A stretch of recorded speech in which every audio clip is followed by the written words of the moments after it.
Hi, my name's Adam. Welcome to the channel. Thanks for joining us today. Today we're going to talk about markets dropping in retirement or getting close to retirement. And this is a lot of you. We're getting a lot of calls, emails of people that are very concerned that what's happening in the markets right now is going to either delay their retirement, cost of income in retirement, maybe it's a travel or something like that. So there's a lot of stress right now about this. So I want to give you three tips, three options of what to do going forward with the current markets that we're in. And I'm also going to give a bonus at the end of if you're sitting on a lot of cash right now, whether it's from sale of property, downsides, inheritance, whatever it is, what to do with that cash. So that's a bonus tip at the end of the video that I'll give. Obviously, you need to put a plan together to figure that out. If you don't have a financial plan in place, that's step one. You need to get that in place. Talk to your financial advisor. If you don't have one, find one that works. We also offer fee-for-service financial planning for anyone across Canada. If that's you, check out our website, parallelwealth.com/planning. Check that out, see if that's the right fit for you. If it's not, find a financial planner in your area, but get a plan in place because that's really going to determine what you need to do going forward of these three options. This video is sponsored by Neo. More on them later. Before we jump into the content, I just want to say you'll see in the background here, I'm going to have different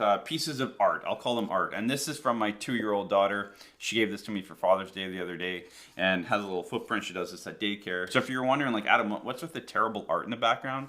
Those are my kids, but I love them. So it's going to be there in the background for you. So the first option is markets are falling and you're not sure how this affects your retirement plan. Can you retire? I've had some people reach out and they're like, Adam, I think I need to work 12, 18, 24 months longer because my portfolio is down 20%. So the very first option would be to do nothing, right? Hopefully you have a clear plan in place, an investment strategy, all of that. This is not the first drop we've seen. 2008, we saw a big drop, obviously. 2001, a lot of you have lived through many drops in your life. If you're entering retirement or in retirement, you've been through this before. And guess what? You're gonna go through it again. It's not the last time, I promise you. If your retirement is 25, 30 years long, you're going to see this happen again. So if this time is stressing you out, you need to make sure you're better prepared for the next time and the time after that and the time after that. We expect these drops. When they come, how they come, I don't know. But if we can average over a 5 to 10 year period and make sure that we have cash flow and cash in the meantime to support your income needs, then these kind of blips, they just happen. So if you think about this, part and parcel,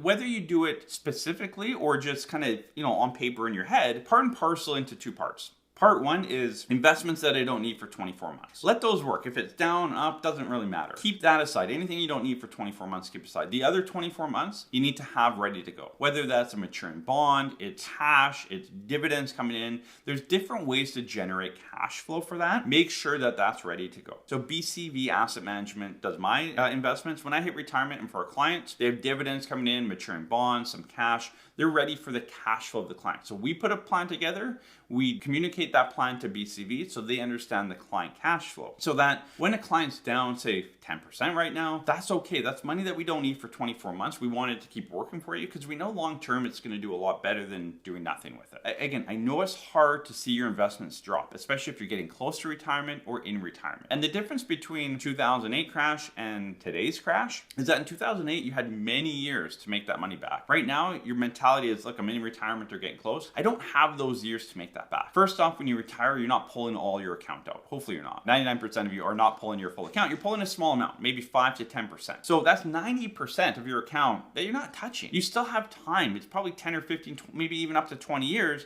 before you've pulled that full account out. You have time. You just don't understand that yet because you don't have a clear plan in place. So make sure that your plan is structured in a way that it meets your income needs and goals, but also your psychological side, right? Can you sleep at night? Are you enjoying retirement or do these markets just stress you out? The second option would be to reduce market exposure or market risk. Now, if you're a growth portfolio, let's say 70% stocks, 30% bonds, you could de-risk that, pull back maybe to 50% stocks, 50% bonds. This is something you need to go through with your investment professional. And why I say that is because moving from 70% stocks to 50 and adding more bonds, it may not be de-risking that much. Right now with rising interest rates, bonds are falling. So if you're moving more money into an asset class that is falling as well, I don't know how much you're de-risking. Again, talk to your investment professional about this. But one option would be to kind of scale back a bit and not just short term, but maybe long term for you. Maybe you say, look, this doesn't sit well with me. I'm losing sleep over it. You need to kind of pull back on that risk meter. Now, again, if you're down 15, 20% right now, you're pulling back and you're kind of locking in some of those losses. By moving into a less risky asset, obviously the upside is less, but the downside less. So if you're down 20%, yeah, you're protecting that downside if we keep dropping, but you're also limiting that upside. So just make sure sure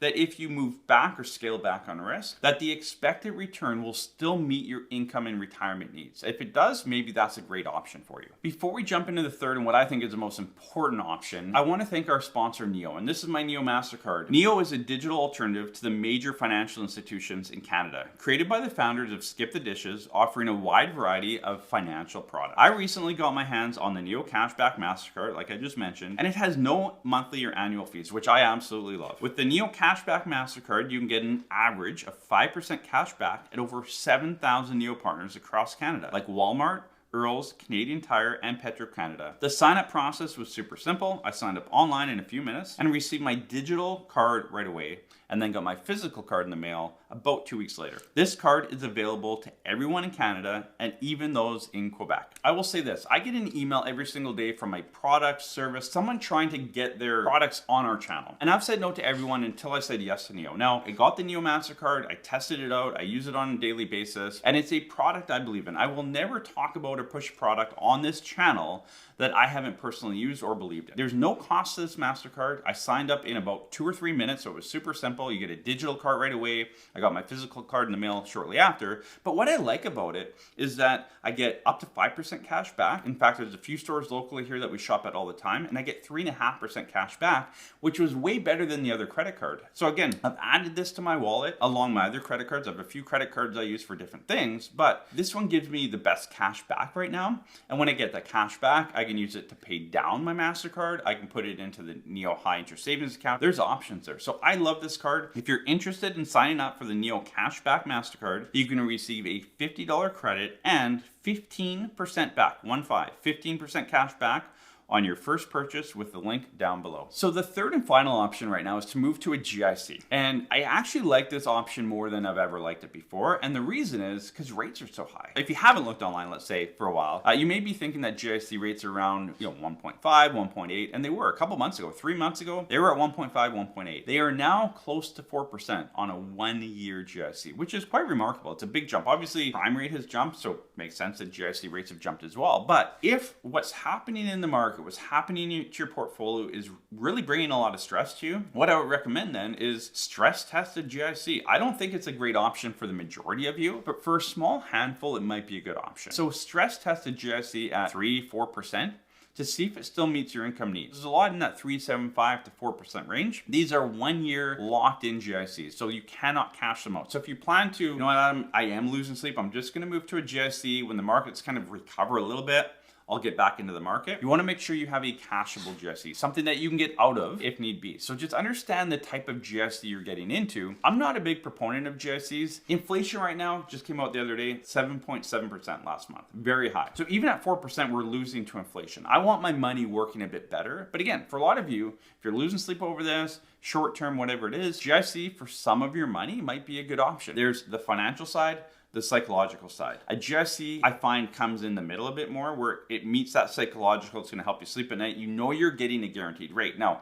again, the financial side says, yeah, but we still need a decent rate of return to meet your financial goals, build a good estate, whatever it is. GIC long-term, probably not a good fit. Short-term, in a buffer period, it might be a good fit. Now remember, if you move to a GIC right now and your portfolio is currently down, let's say 15, 20%, you're basically locking in those losses and moving to a product that's paying you 4% or less. It's gonna take a long time to get back to where you were. Whereas historically, if you look at any type of investment chart, S&P 500, Dow, NASDAQ, doesn't matter what you look at, yes, we have these bumps, but the line is up. Typically and historically, staying invested is going to get you back to where you were and more much quicker than kind of locking into a guaranteed rate type product like a GIC. Now, as promised, I want to give you a bit of a bonus, and this is for those of you sitting on cash. Now, it may be cash in an RSP, a TFSA, non-registered account. It may be from an inheritance, downsides of a house, whatever it is. It doesn't matter where the cash came from. The fact of the matter is you're sitting on a lot of cash. What do you do with that? Do you get it invested in the market? Do you buy a GIC like I just talked about?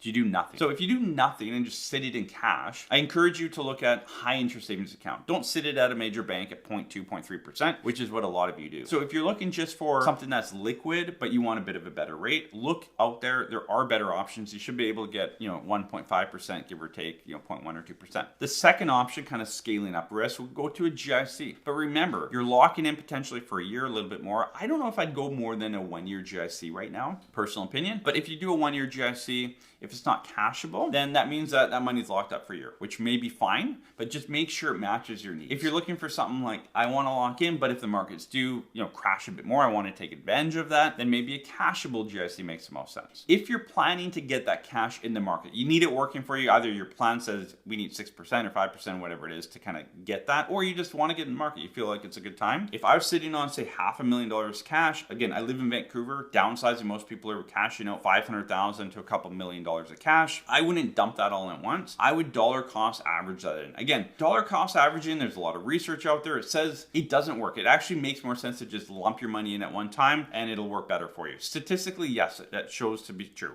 But that doesn't bring in the psychological side of it. And again, dumping $500,000 into the market and it crashing 10%, that's tough on the brain. That's tough on your mental state, and especially if you're in retirement, that's not what you want. I would strongly recommend just dipping into the market, maybe $20,000, $25,000 every week or every month or whatever it is. Depends how much you have and how long you want to dip into the market. But just do the math and slowly get in. Talk to your investment professional and your financial planner to create a strategy that's going to work for you. So again, high interest savings account, option one, but make sure you actually get a high interest, not a low interest that the banks are offering. The second option would be a GIC, whether it's a regular GIC or cashable, or so non-cashable or cashable. The third option would be to get in the market, but to kind of drip in over time, to dollar cost averaging over time. So thank you so much for joining us in this video. Really do appreciate you guys viewing it. If you haven't joined our channel, hit the subscribe button, hit the notification bell, and again, hit the thumbs up. It really does help get our videos out, hits the YouTube algorithm, and more people need good content. I love doing this. I love the comments we get back, the emails, the phone calls I get. I think these do work. It gives some direction,